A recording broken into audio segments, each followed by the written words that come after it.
Hi ladies, today is going to be the last day that we're really learning like this.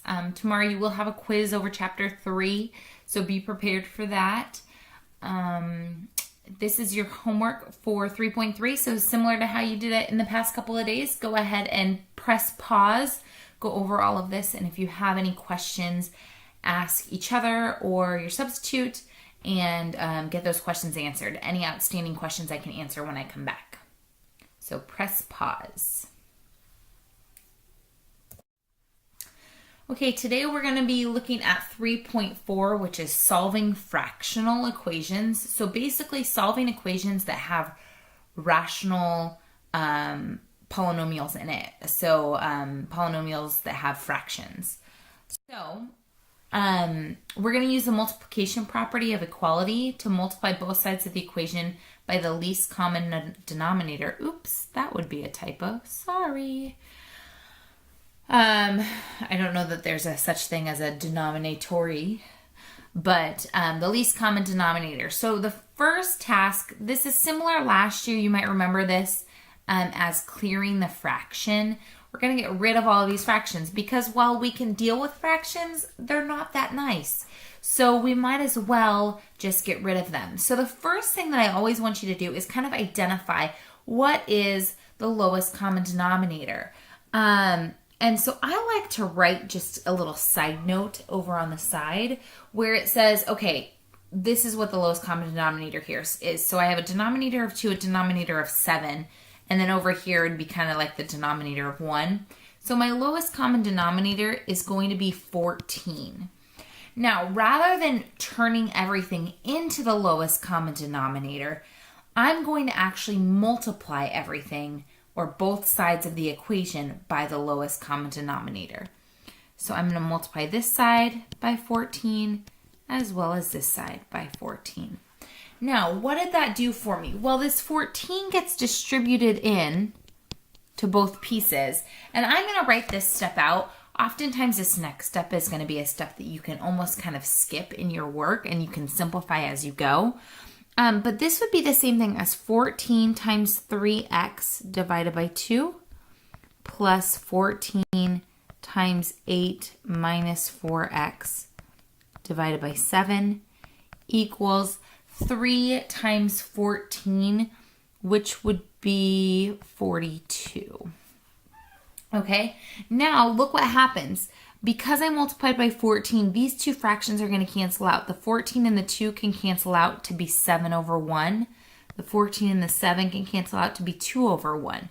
So now, if I rewrite this, I have 21x over nothing, over 1, plus the 2 in the numerator can be distributed in. So I'd have 16 minus 8x, and that is equal to 42. Notice that now my denominators are gone. I'm left with just a simple answer or a simple equation to solve.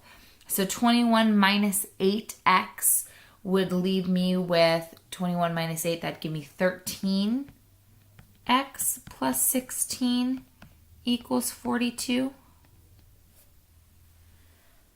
If I subtract 16 from both sides,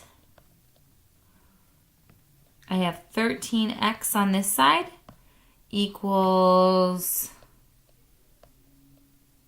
26. Divide both sides by 13 and I get that x is equal to 2.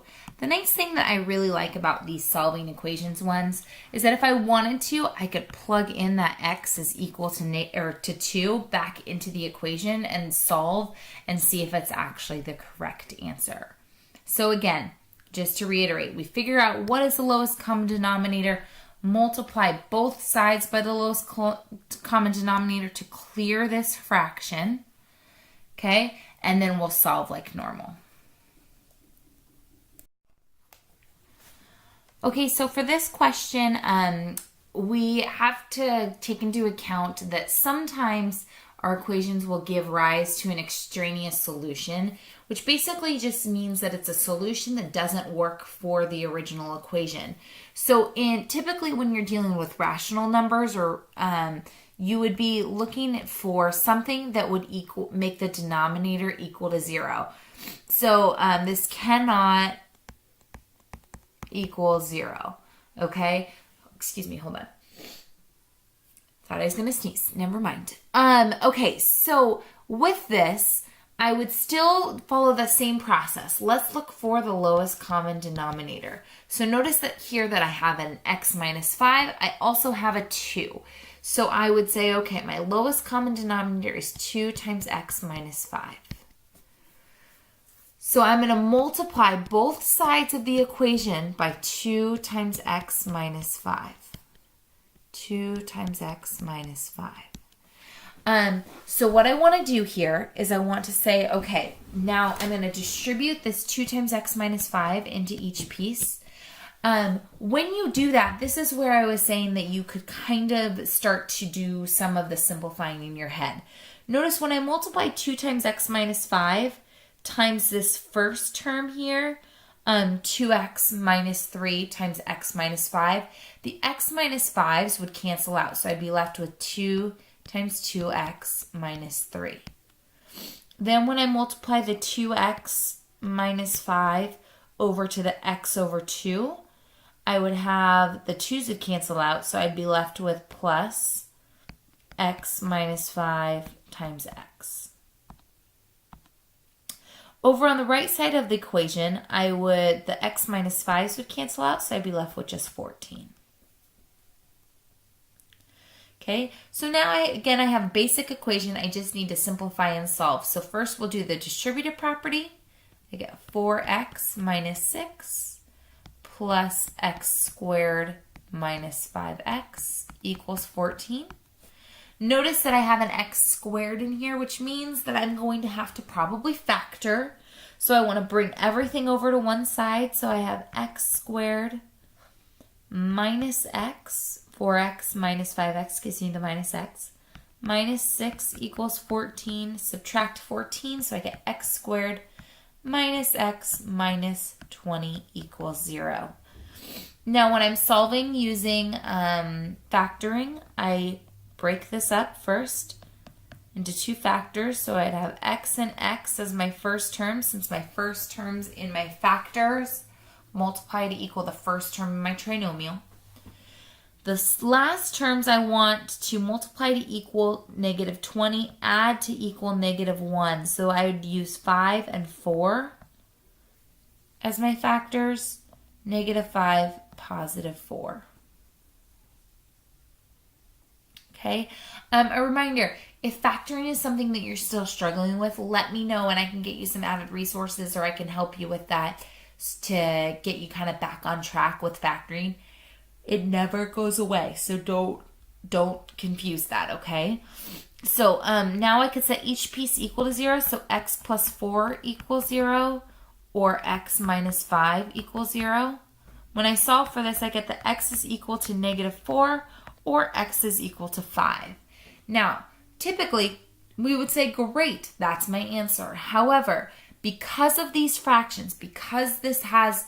the equation has rational numbers in it, or fractions in it, we have to be really careful about whether or not one of these solutions is extraneous. So I'd want to ask myself, does negative 4 or does 5 give me a 0 in the denominator in my last, or in the original equation? The answer here is yes, the 5 does. If I plugged 5 into x minus 5, that would give me 0. 7 divided by 0 doesn't make any sense.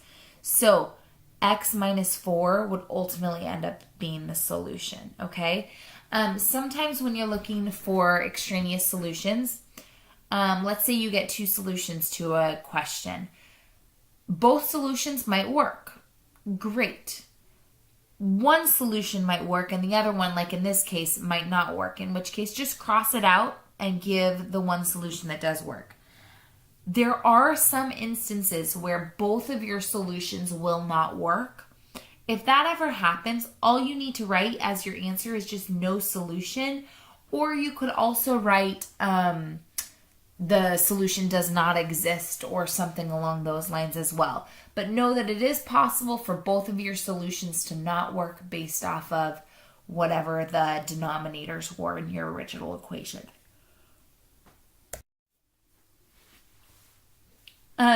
You can cross multiply as kind of a shortcut.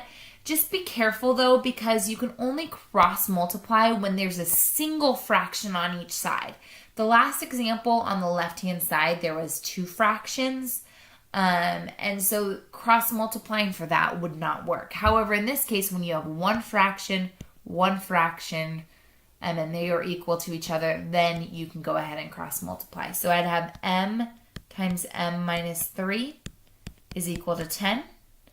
Again, I want to simplify and potentially factor to solve. So I'd have m squared minus 3m equals 10, or m squared minus 3m minus 10 equals 0.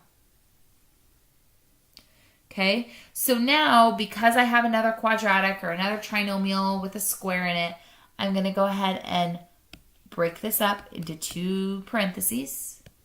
I have m and m. Factors of 10 are 5 and 2. And I want them to add to equal -3. So I'd have -5, +2.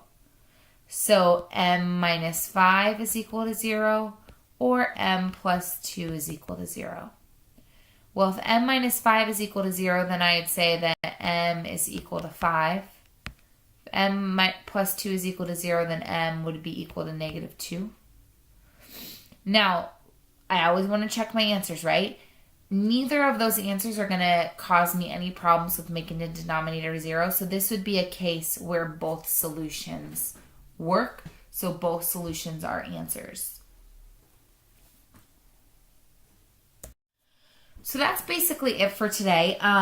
We're going to go ahead and do a little board work practice. So you can do that. The answers to the board work practice are on page 67. It's a self-test. So not only are there solutions there, but also kind of how to do them in case you get stuck. Your homework is also going to be on page 67. You're going to do set B. Tomorrow you will have a quiz.